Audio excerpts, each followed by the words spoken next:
Halo, assalamualaikum warahmatullahi wabarakatuh. Salam sejahtera untuk kita semua. Om Swastiastu, Namo Buddhaya.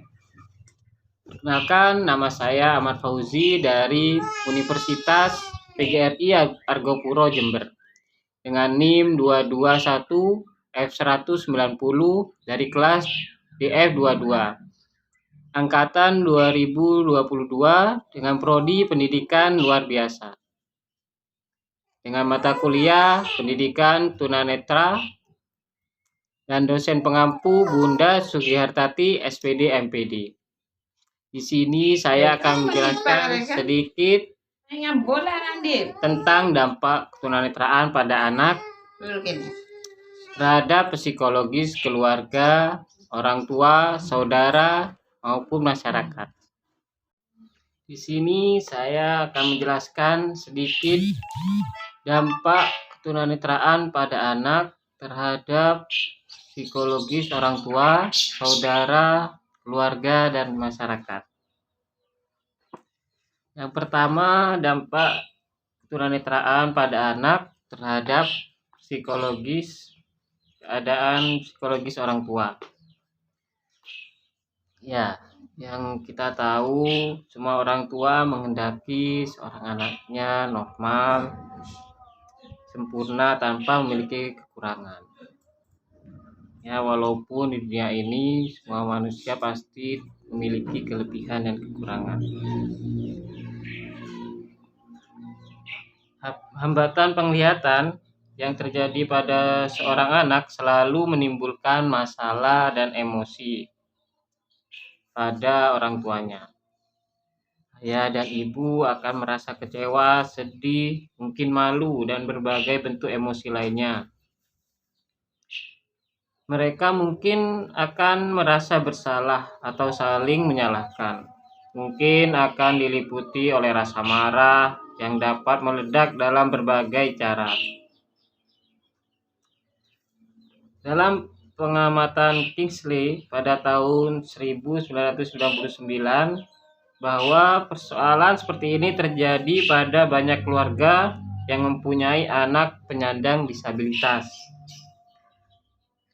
Sikap dan gejolak emosi orang tua ini akan berdampak pada tumbuh kembang anak disabilitas.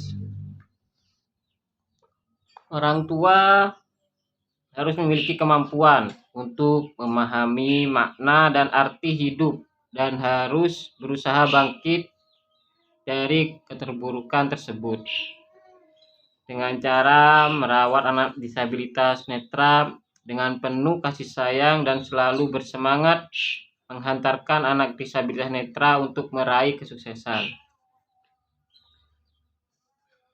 Semangat menjalani kehidupan dan tidak larut dalam kesedihan, dan semangat untuk membuktikan bahwa anaknya mampu untuk berkembang dan sukses seperti anak-anak pada umumnya.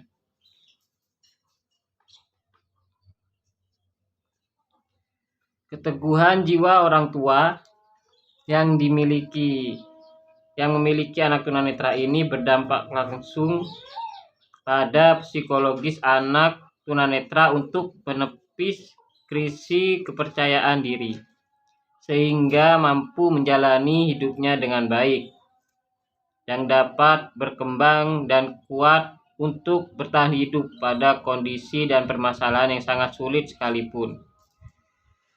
Sebagai manusia, anak berkebutuhan khusus ini memiliki hak untuk tumbuh dan berkembang di tengah-tengah keluarga, masyarakat, dan bangsa.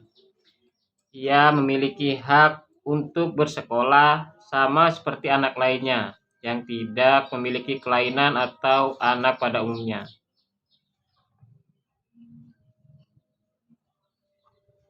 Anak yang berkebutuhan khusus membutuhkan orang tua yang care, yang penyayang, yang cinta akan mereka, yang tangguh untuk mendampingi anak-anaknya agar berkembang secara optimal.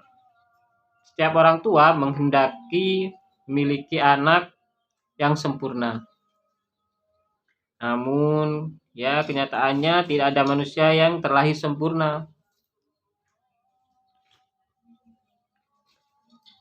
Setiap manusia yang terlahirkan ke muka bumi ini selalu dibarengi oleh potensi untuk sukses.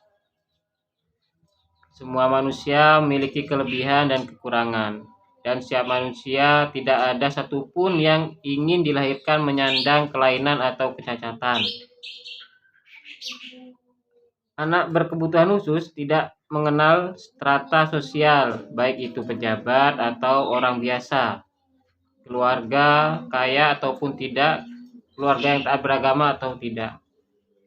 Orang tua tidak mampu menolak kehadiran anak berkebutuhan khusus. Maka dari itu, anak yang berkebutuhan khusus berhak untuk hidup, berkembang, dan tumbuh di tengah-tengah keluarga, masyarakat, bangsa, dan negara. Setiap orang tua menginginkan anak yang sempurna secara fisik maupun psikis. Tidak ada satu orang tua pun yang ingin memiliki anak yang berbeda dari anak-anak pada umumnya. Akan tetapi, Allah menciptakan setiap manusia berbeda satu sama lainnya, dengan keunikannya masing-masing. Ketidaksiapan orang tua dalam menerima amanah dan titipan Allah dengan cara tidak memberikan nutrisi yang baik pada anak, serta tidak menjaga kandungan selama mengandung tentu akan memberikan efek samping yang akan terlihat saat berada di kandungan maupun saat anak lahir. Kondisi fisik yang sempurna pada anak tentunya akan terdeteksi saat anak berada dalam kandungan. Namun, kondisi psikis tidak terdeteksi saat anak di kandungan. Oleh sebab itu, anak sangat memerlukan stimulasi dari orang tua. Stimulasi ini sangat penting dilakukan untuk mendeteksi sejak dini gangguan fisik yang dialami oleh anak, agar orang tua dapat mencegah gangguan-gangguan yang lahir pada anak.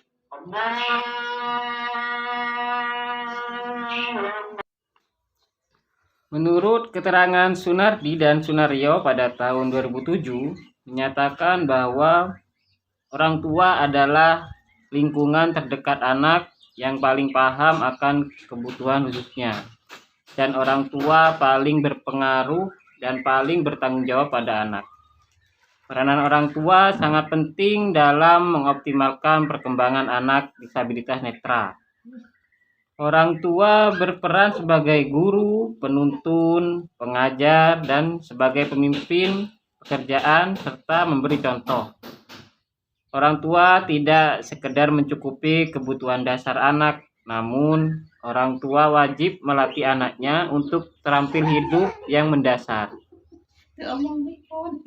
tetapi juga memberikan segala hal yang terbaik bersifat material, emosi, maupun psikologis anak, serta menyediakan kesempatan pada anak untuk menempuh pendidikan yang terbaik.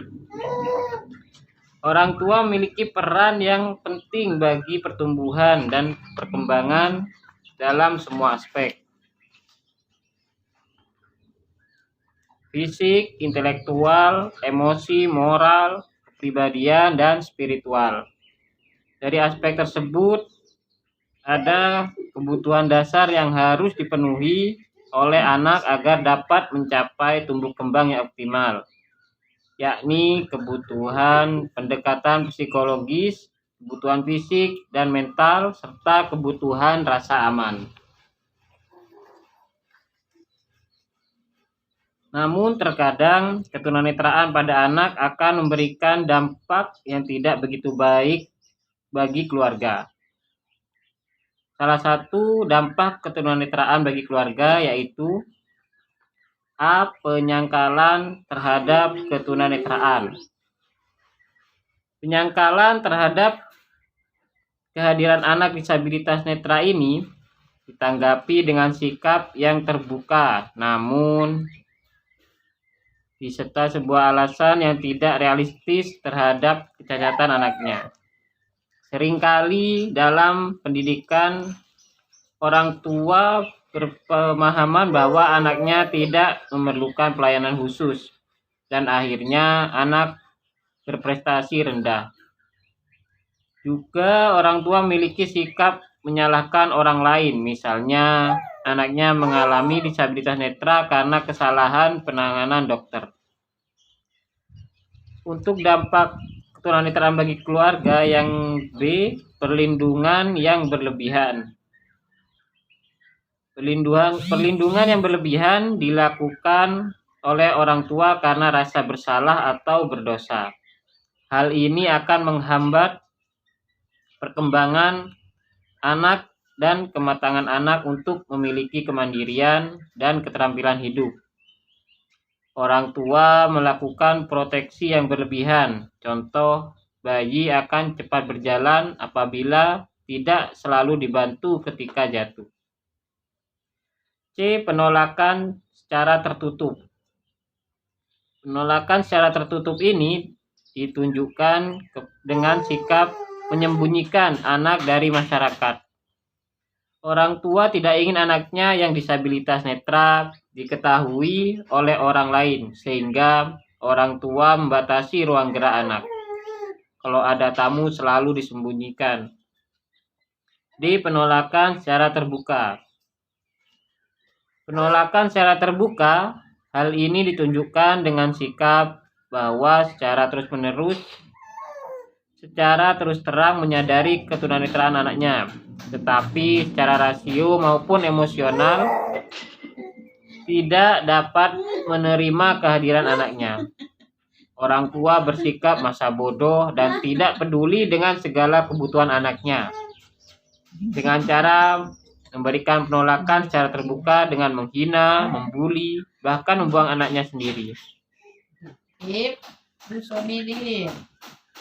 Dampak psikologis yang kedua, dampak ketunanetraan pada saudara. Dampak ketunanetraan pada psikologi saudara. Jika anak terlahir dengan hambatan penglihatan memiliki saudara kandung, baik adik ataupun kakak, maka juga memberikan dampak psikologis terhadap mereka.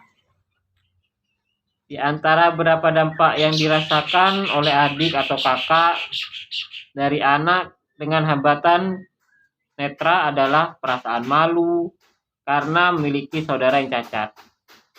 Anak terkadang juga membutuhkan bantuan lebih banyak dalam melakukan kegiatan sehari-hari, sehingga kakak atau adik merasa terganggu dengan sikap ketergantungan anak tersebut. Yang ketiga, dampak terhadap psikologis anggota keluarga lain. Anggota keluarga lain anak seperti paman, bibi, sepupu, dan kerabat lain anak akan turut merasakan dampak dari hambatan penglihatan yang dialami oleh anak.